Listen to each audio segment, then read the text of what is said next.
Assalamualaikum warahmatullahi wabarakatuh. Halo semuanya, perkenalkan saya Ika Lintang Anggraini, di mana saya akan menyampaikan argumen saya tentang mosi sebagai pemerintah Indonesia.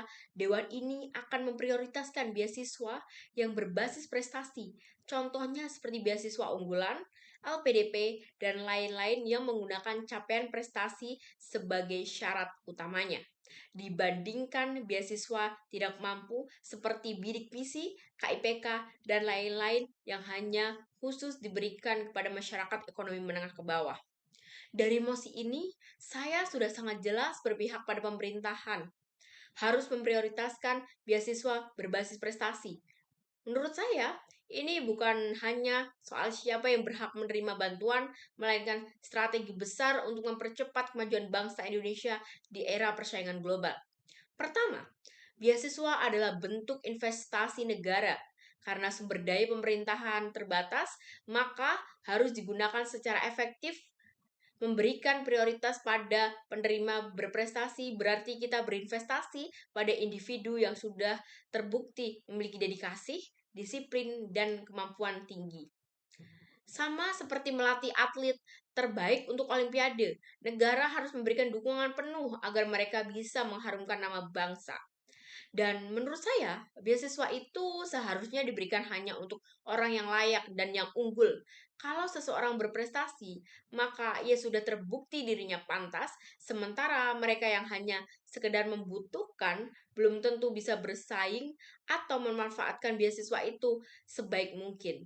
Jadi, lebih adil jika prioritas dana negara diberikan pada mereka yang benar-benar siap memberikan kontribusi nyata. Kedua, mendukung talenta unggul bukan berarti melupakan yang lain. Justru, keberhasilan mereka akan menciptakan efek domino. Bayangkan seorang penerima beasiswa prestasi yang berhasil menempuh pendidikan di kampus top dunia, lalu kembali dengan jaringan internasional dan inovasinya.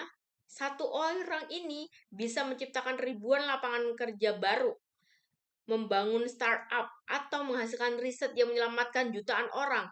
Jadi lebih logis, kita harusnya fokus dulu pada mereka yang mampu menjadi motor penggerak, baru kemudian kita tarik yang lain untuk ikut maju.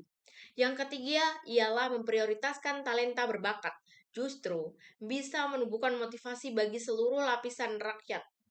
Keberhasilan mereka akan menjadi role model yang menunjukkan bahwa kerja keras dan prestasi benar-benar dihargai negara. Dari sinilah lahir budaya kompetisi sehat. Bahkan, bagi mereka yang menerima beasiswa tidak mampu, kehadiran talenta unggul ini bisa menjadi pemicu untuk terus menguatkan diri dan bersaing lebih baik.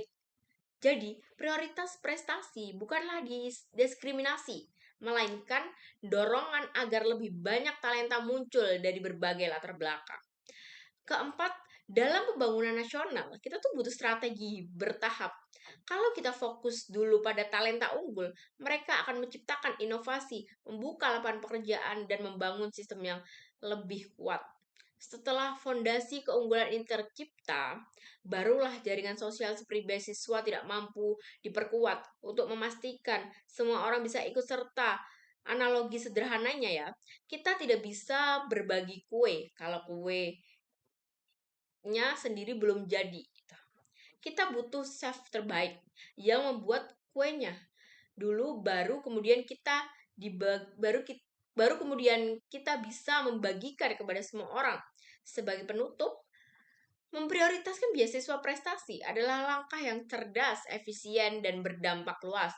Dengan mengangkat talenta terbaik, kita bukan hanya membantu individu, tapi juga menciptakan inspirasi, inovasi, dan daya saing nasional. Kalau kita hanya sibuk menyamakan semua orang tanpa mendorong yang unggul ke depan, bangsa ini tidak akan pernah benar-benar siap bersaing di dunia global. Maka, kami berdiri teguh di posisi pro. Fokus pada prestasi dulu, baru pemerintah menyusul.